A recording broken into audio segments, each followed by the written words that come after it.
Okay, good afternoon, everybody. Today is Friday, February 17th. This is your weekly take on the market. I'll be your host. My name is Scott St. Clair. I'm the manager of the Premium Product Group here at IBD. Nothing I say can be construed as buy, sell, hold recommendation. I'm not licensed. Nobody at IBD is licensed. Take a moment to read this.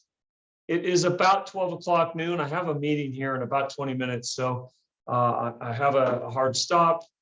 And so bear with me if I go a little fast. But I wanted to definitely get this video in rather than pass on it. So we'll go through the market thoughts. We'll do the normal routine. So some stuff that I saw that is interesting to me. The U.S. outperforms everyone. I think everyone has known this and felt this. The length of the outperformance is pretty stellar. Since the great financial crisis in 08-09, you've been in a steady uptrend, and the outperformance is pretty significant. So 10, 12 years of outperformance. Before, you could see where the global indexes outperformed the U.S. from like the 2000-ish to 2008 period. You had the BRICS, you had Brazil, Russia, India, China doing really well. Commodities did well. Dry ships, CF, potash, Mosaic. These were all stocks that did really well. So it's the world shifts. It's like a seesaw, and I don't know when this is going to shift. Just because it's gone a long time doesn't mean it has to stop. 12 years could be 14. There's a reason that the U.S. has outperformed, right? So there's some kind of macro backdrop that we don't necessarily have to understand completely, but a lot of the best companies in the world are in the U.S. Apple, Google, et cetera, NVIDIA. So it serves that they should outperform. So if I were to make a list of the 100 best companies in the world, if there was a way to categorize that, I imagine probably at least 80 of them would be U.S. I can only think of like Tencent in Hong Kong is a really good one. ASML in the Netherlands is a really good one. So it's not totally the same, but this outperformance has led to massive breadth in these names and massive market caps. So, I know Apple's a great company, but I just don't know where the stock can go based on the market cap. Amazon's a great company. Where's the stock going to go based on the market cap? They feel super, super mature. So I'm looking for a seesaw the other way, but I think you want to see it. Now, China has made a big move off the lows. Let's go ahead and pull up a chart of here's KWEB or FXI. So, it went from a low of 20 to 32. So, it's 65% move or so. It's building this really large cup with handle. Should be interesting to see if it breaks out. China was uninvestable when it was making these new lows, and then it made a huge move up the low. Even I have to admit I missed it, and I'd been buying Chinese stocks forever. So, but I think somewhere I saw that the FTSE has made an all-time high. Here's the German index. Mexico has looked pretty good. Here's MXF. Nothing wrong with that, right? GTH looks really good to me. It's quiet. You're not going to make a ton in it, but it does have a 5% yield. But look how tight it's gotten. So, maybe we're slowly but surely feeling those effects. We'll have to wait and see. Seasonality. So we are getting into a period based on the S&P from 1950 to 2022. Carson Investment Research. I saw this on Twitter, I believe. I thought it was interesting.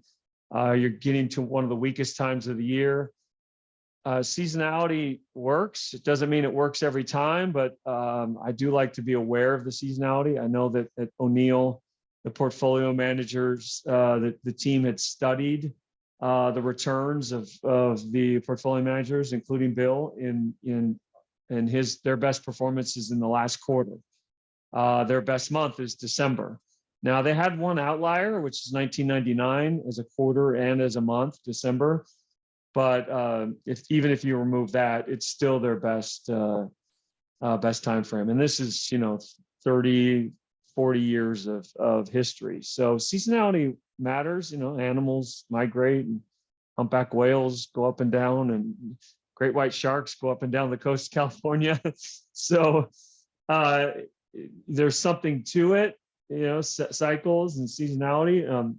And since markets are, I know markets are a lot of computers, but humans made those computers. So markets are made up of humans, and so I could see why it would matter a little bit to the markets. So just keep this in mind: is it wouldn't be like my number one thing to make a decision. It wouldn't even be like the number 5 thing. But if I had 12 or 13 things, I would look at this. I would want to be aware of it.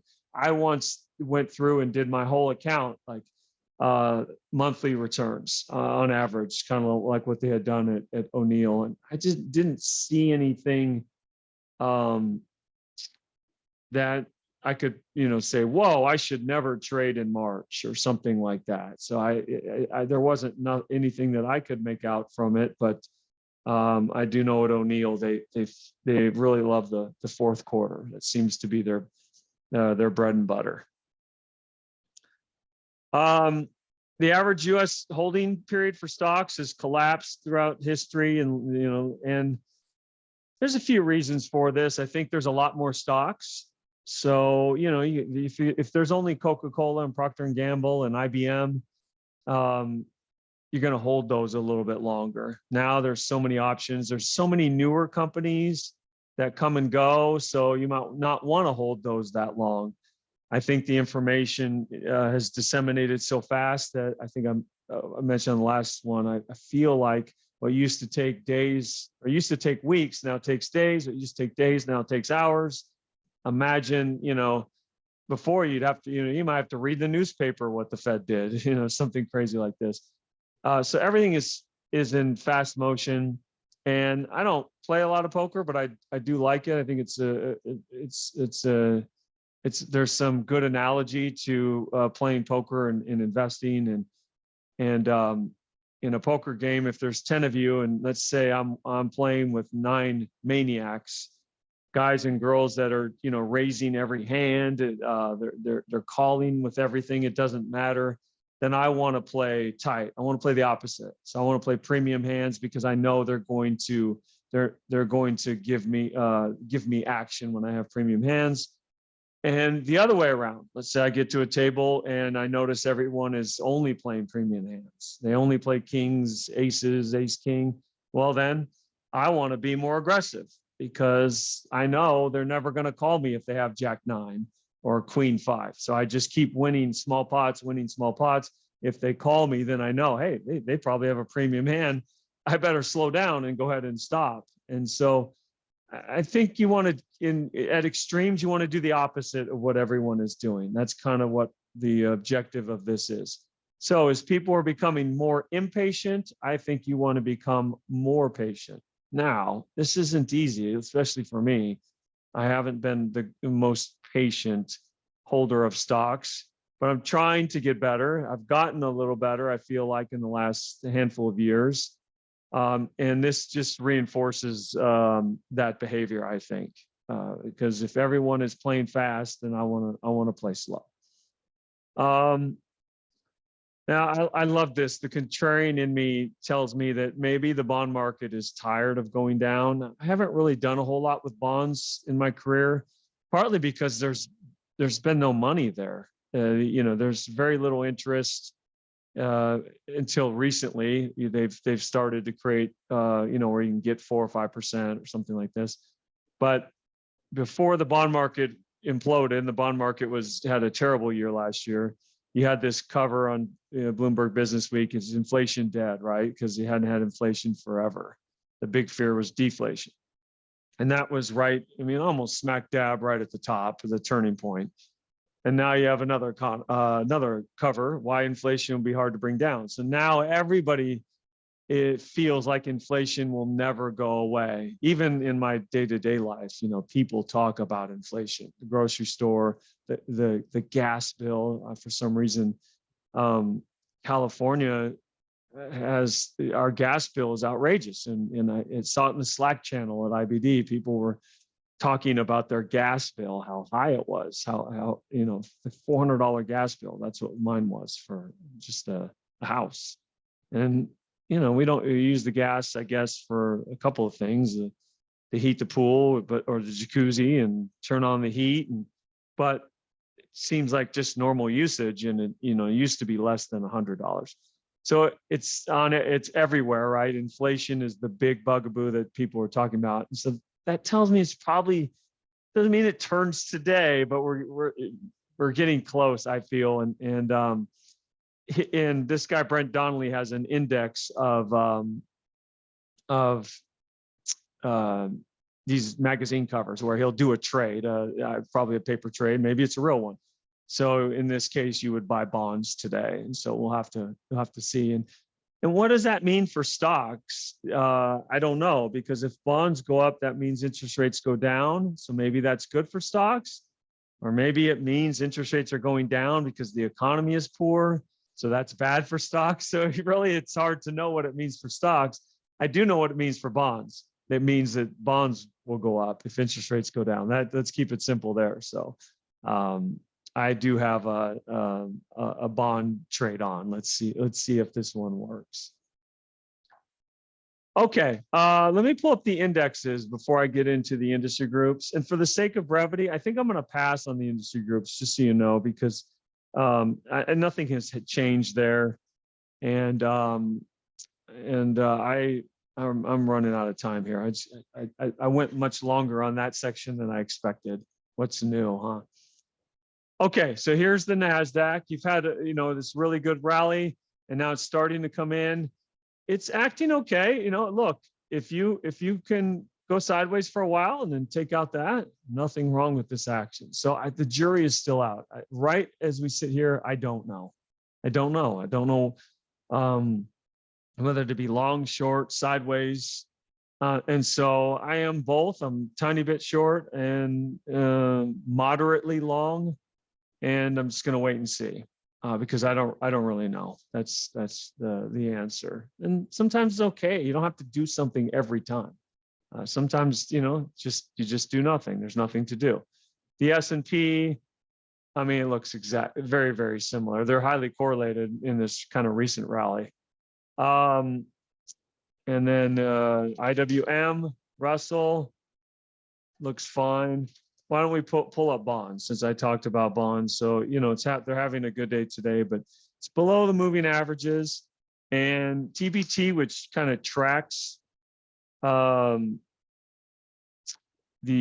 other way on bonds, is building this double bottom. So, that would be, if that broke out, that would mean bonds are going down. I think I'd be long gone before this got to 32. So it's still kind of, it's definitely for sure up in the air, but you can see that it's down 28% off its 52-week high. And I think this is, from high to low is probably around 40%. So it's had quite a correction. You pull up a monthly, TLT hasn't been down here in long time. And then the yield, I don't know, I didn't even look at the yield, 2.7% roughly. So as far as the indexes, as far as the market, there's things that I like and there's things that I don't. I don't like the meme stocks, the Carvanas, the AIs, the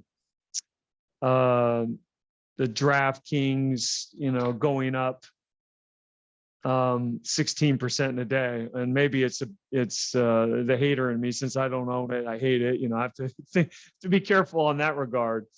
But everything that's worked, Twilio, TWLO, you can't even tell. That's a huge move yesterday. I think 15% or something. Roku. Look, because you can't even tell. I mean, you need a magnifying glass, but I think it was up a lot yesterday, and 38 to 71. It's almost doubled off the lows. So I want to see the money come out of that area into other areas. We'll wait and see. So So I'm going to skip the industry groups. Let's look at some stocks. The only group that I have any interest in and have had is energy transport. So this is the only things I own is in this area. Sting broke out of this double bottom. Remember, I drew that double bottom TBT. I always look for double bottoms in these large consolidations. Earnings last quarter up 637%. I would say that's pretty good. Now, does that mean it has to continue that way? No, but I just want the facts, and then I'll let the technical action. Looks a little tired today so far. TRMD broke out again, double bottom. That's how I would buy that, like that, and did. TNP broke out, so that's how I bought that through that cup with handle. And I kind of sprinkled and bought them all because I wasn't sure like why one would be better than the other. So if I want to own 20% of my whole portfolio in these groups, then I can buy 5 of 4 of them, and then just wait and see which ones act the best. Maybe I'll add to those and reduce the others. And that's kind of what I've done. I've moved on from LPG. Not that it's done anything wrong, but I got the dollar dividend. At least it's on its way. And then TNK is that the other one. Not that it's done anything wrong either, but I can't own them all. So I own 3 of them now. No, 4 and I do own TK, which is kind of a smaller, more speculative one, as a smaller position. So that's the group that looks the best to me. There are other areas, AEHR, although it's volatile, this is how you want to buy this stock. Buy those pullbacks. Buy those pullbacks. I think David Ryan was talking about buying this one right here. That turned out to be a great buy. ACLS is extended, getting some weakness finally today. But it needs a base and or a pullback to the moving average. And then as far as like big cap, Tesla's, it's not, look, it probably should be a lot lower on that news of a recall. It's just the most resilient stock. And so you have to honor that price action. It's just so resilient, just does not want to go down. So you're swimming upstream if you're trying to short that. And I'm speaking, to myself, of course. Apple, it looks okay. Amazon looks broken to me. I am short Amazon. This is one that looks broken. Google, I think Google's a great company, but this stock is not all that great. So it would just be a total avoid for me. And then Microsoft looks a little tired finally now. Meta, I haven't looked or done anything with Meta in forever. I actually shorted it that day and just thought, what am I doing? What's the point? And this is the point. This is why I shorted it that day, because I had a feeling it would do this. And it's 20 points off of where I shorted it, although I was down a few points. Never would have hit my stop, but so I just think it's an avoid. I just think it's a stock you just don't want to be involved in. And last but not least, you have NVIDIA, which is, come out of this. I want to turn the pattern. This cup, it's gone up 23%. It's acting really well. 1, 2, 3, 4, 5, 6 weeks in a row. Is that right? 7 weeks in a row if it's blue this week. So nothing wrong with the way it's acting. Tired, I wouldn't be in a hurry to get in. And you have earnings next week. So it'll definitely be a good bellwether for the market. All right, so then let's do the quote of the week. From George Soros. I don't like working, he says. I think he's being a little tongue-in-cheek, but the message is, I do the absolute minimum that is necessary to reach a decision. There are people that love working. They amass an inordinate amount of information, much more than is necessary to reach a conclusion. That was the key sentence or phrase in this I liked. They become attached to certain investments because they know them intimately. I am indifferent. I concentrate on the essentials. So there's a fine line between conviction and being buried or committed to the idea. So I get conviction from stocks that go up in price rather than do a bunch of work and become convicted that it has to go up in price. So the price action is usually what I need to get some type of conviction. And I don't need a whole lot to make a decision. The stock has earnings, sales, relative strength. I can buy it. And if I'm wrong, I know where I'm going to get out. Now, sometimes that hurts me because I might not know these companies that well and don't really know what you own. Like a Warren Buffett might really know what he owns. So you have to kind of know what type of investor you are. I think for me, this is the best way to invest. It's really hard for you to get hurt if you have this kind of strategy, this kind of process, because if something goes against you, you're just going to be like, oh, something's wrong. I'm time to get out. And you could get hurt a little bit here and there, but you're never going to go down with the ship, so to speak, by having all this conviction in something that maybe isn't there. So make a decision with the amount of information you have. If you're wrong, you move on. I think it was it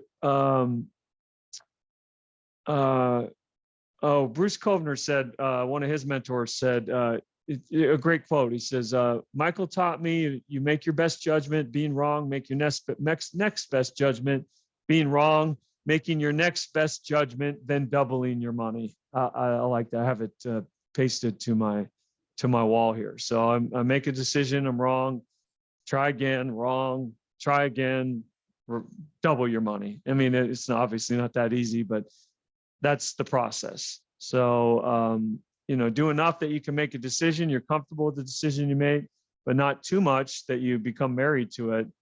And everything you really need, I don't know, maybe I'm talking my own book because it's what I've done forever, but everything you really need is right there on that chart. Earnings, sales, return on equity, or other mutual funds that own the stock. There are other places I go to really dig in if it starts to go up and I decide, hey, I think I want to own this a little bit longer, but just to make the single first decision, it's all right there. All right, I have to run. I'm 2 minutes late for my next meeting or my meeting. Marcus Smith at investors.com, 800-424-9033. Have a great long weekend, everybody. Bye-bye.